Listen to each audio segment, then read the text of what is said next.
E para a gente poder comentar sobre tudo isso, deixa eu chamar aqui meu grande amigo Écio Costa, economista, que está aqui com a gente toda quinta-feira no nosso BMC News Tarde, para a gente poder falar sobre esse mercado. Écio, seja muito bem-vindo ao nosso programa novamente. Boa tarde, Rafael. Boa tarde a todos que acompanham a BMC News. É um prazer sempre estar participando. Prazer é todo nosso, Écio. Vamos lá, vamos falar um pouco dessa situação do shutdown dos Estados Unidos. É para tanto? É para ter esse medo todo que o mercado está tendo, de olha, a expectativa de corte de juros a gente vai ter que reprecificar, ou é o tipo de coisa que a gente sabe, no fim das contas vai ser Trump falando, olha, vou demitir todo mundo se não resolver essa situação, e aí o negócio começa a andar de vez? Depende de quanto tempo isso se arrastar, né? O Trump está usando como um negócio de uma criatividade que a gente não viu, não tinha visto isso antes, né? Mas o Trump está utilizando isso como uma forma de exercer sua política, né, de combate aos democratas e instituições e até inclusive estados democratas, né, que recebem recursos com agências, com pesquisas, com várias frentes aí que estão paralisadas, né, com o objetivo de mais político até do que realmente de trazer impacto econômico. Há um impasse, né, entre democratas e republicanos com relação à aprovação, né, de orçamento do ano fiscal, né, do ano fiscal seguinte, e essa discussão ela precisa ser resolvida, mas enquanto não é resolvida, você está vendo, né, a utilização do shutdown, como eu já mencionei, para esses fins mais políticos, né, até do que econômicos. Em termos de impactos econômicos, a gente vê, claro, a máquina paralisada, né, ou se movendo em ritmo mais lento de uma economia pujante como a economia americana, traz impactos e preocupações em relação ao PIB, né, em relação ao crescimento da economia nesse que é agora, a partir de hoje, né, o último trimestre do ano. Então, enquanto isso se prolongar, você vai ter mudanças em expectativas. E aí, nessa questão até de juros, traz também impactos, porque se você tem uma desaceleração de economia americana, você tem aí demissão, né, de trabalhadores do setor público, né, que lá tem muita flexibilidade nesse sentido, até mesmo por conta do shutdown, vários trabalhadores receberam comunicados que não deveriam ir trabalhar, né, porque justamente a máquina está paralisada. Isso vai mexendo, né, nas estatísticas de emprego, de atividade econômica, de inflação, o que pode até mudar o discurso da presidente, né, regional, né, do Federal Reserve com relação à cautela com o aumento de juros. Talvez venha a reforçar, aumento não, né, redução de juros. Talvez venha a reforçar o discurso anterior de contínua redução nos juros, que é tudo que o Trump quer, né? Exatamente, no fim das contas é tudo que ele quer nessa situação nos Estados Unidos. E aí, como é que isso impacta para a gente aqui? Porque essa discussão é uma coisa que a gente estava tendo há um certo tempo já em algumas, na última super quarta e tudo mais, se era mais uma lógica do Brasil olhar para o seu próprio dever de casa ou se o Brasil deveria olhar para se outros países como os Estados Unidos estão fazendo o dever de casa deles e aí se isso sinaliza para a gente poder cortar os nossos juros. Ou seja, hoje a gente está dependendo muito mais do impasse político deles do que o nosso aqui, ou SO? Não, eu acho que as atenções ainda continuam aqui para dentro, né? Eu até, vendo a sua abertura, né, do programa, eu olhando, né, o vermelhidão que está aí no seu painel atrás, e eu acho que esse resultado que a gente está vendo aí tem muito mais de questões internas aqui do país do que o que está acontecendo lá nos Estados Unidos. Esses shutdowns são até frequentes, né? A gente vê isso acontecendo quase que todo ano no Congresso americano.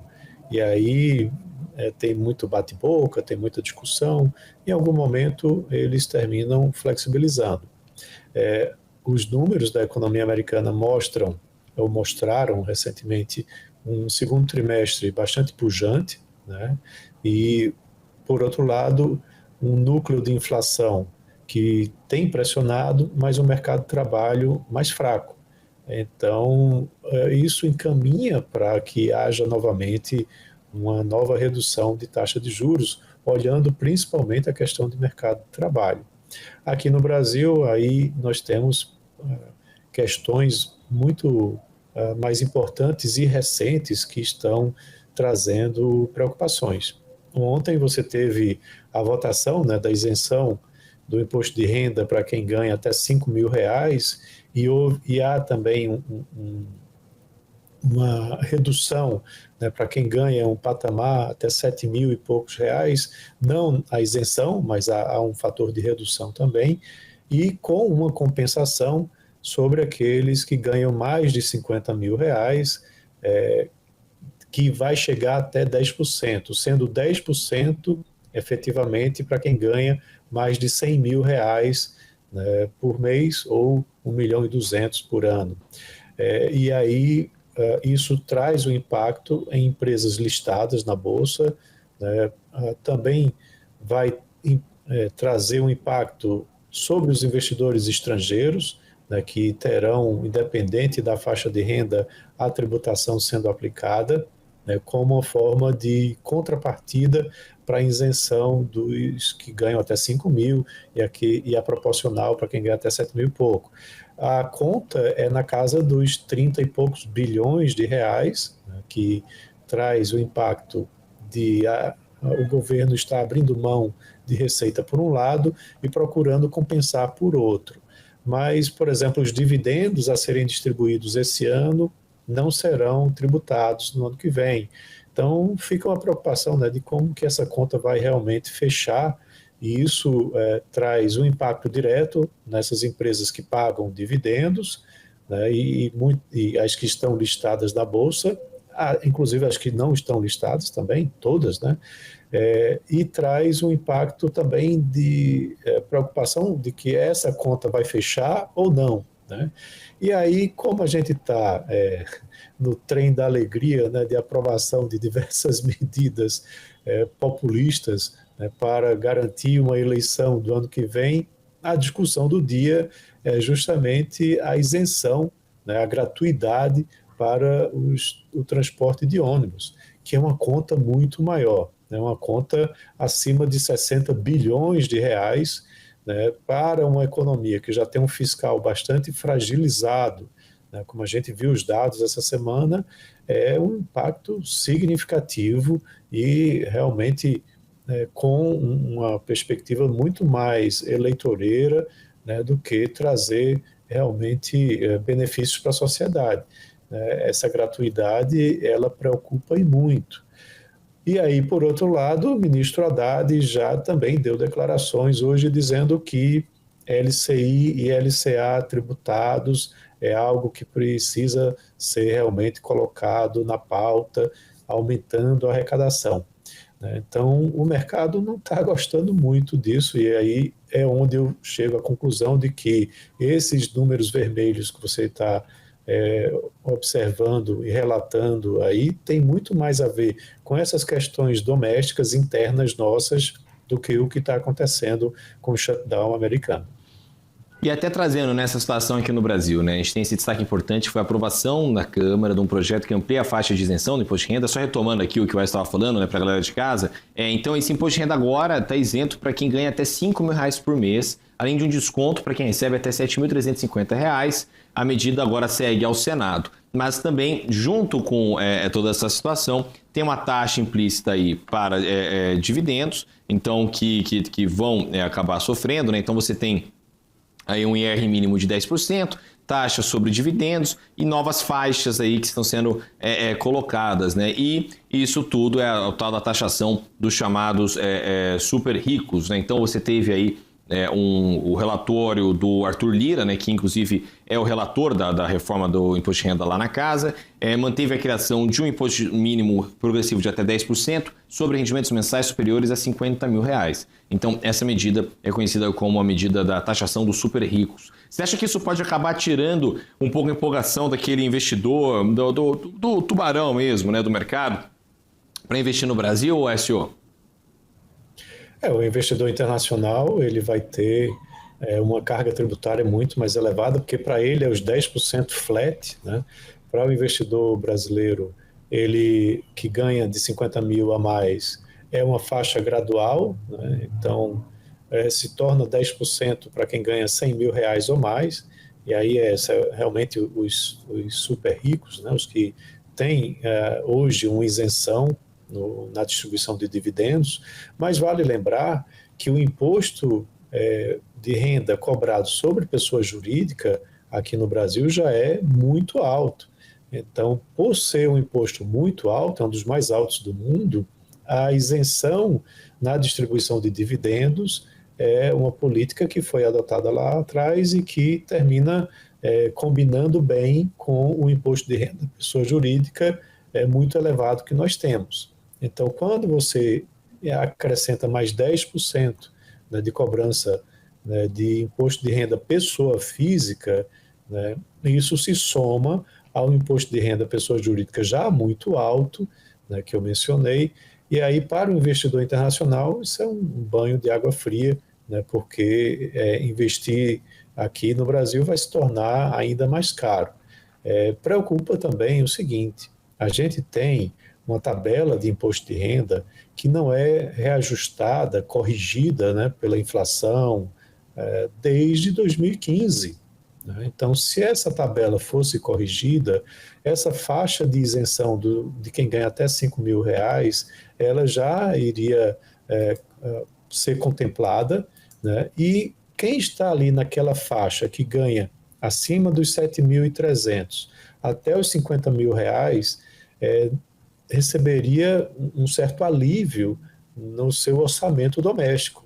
Mas não, do jeito que a gente teve esse remendo, né, com isenção até 5 mil e essa nova taxação dos chamados super ricos, quem está no intervalo, né, que ganha entre 7.350 até 50 mil reais, que é o que eu chamo de família classe média, mas não aquela classe média que a gente vê do IBGE, mas uma classe média que realmente produz muito e que contribui muito com impostos, né, para a economia brasileira, esse pessoal que está ali no meio termina sendo muito massacrado, porque paga uma carga tributária muito elevada no imposto de renda e ainda tem que estar pagando para os seus filhos educação privada, para a família saúde privada, né, e não tem alívio.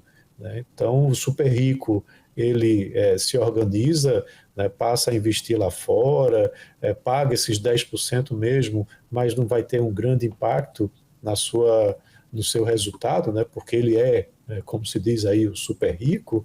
A camada mais pobre vai estar recebendo muitos benefícios, mas esse pessoal que está no meio do caminho aí está sendo muito massacrado, muito apertado financeiramente. E aí a gente pode ver também um problema até de evasão, né, de migração de muitas dessas famílias para fora do país, porque o custo Brasil para essas famílias tem se elevado cada vez mais. Exatamente, né? E a gente vê um dólar, por exemplo, hoje, que ainda não sofre tanto com essa situação, né? Ele está no 5,34. Você acha que a tendência agora com esse impacto do mercado, desse pessimismo do investidor ali, tanto classe alta quanto até essa classe média alta, que você bem explicou, né? Ela sofre ali muito, porque ela tem que bancar muitos dos erros do Estado e ao mesmo tempo ela tem que pagar muito imposto de renda. Você acha que essas duas coisas elas podem acabar influenciando num dólar subindo aí pelo menos num curto prazo, porque vai ter uma evasão dessa grana aqui de dentro do Brasil, ou a situação ainda nos Estados Unidos de depreciação do dólar em relação a outras moedas meio que faz essa balança ficar no 0 a 0? Essa segunda opção que você mencionou, na minha opinião, tá, Rafael? Você tem ainda uma moeda americana se desvalorizando. Em se confirmando uma nova redução de taxa de juros na próxima reunião, né, do Comitê de Política Monetária lá do Federal Reserve, você vai ter ainda Selic a 15%, né, com uma taxa de juros cada vez mais baixa lá nos Estados Unidos. E também com um movimento de Trump também no tarifaço, né, no que a gente já discutiu aqui algumas vezes, com a tendência realmente de desvalorização da moeda americana em relação a todas as moedas. Então, isso impacta aqui no Brasil.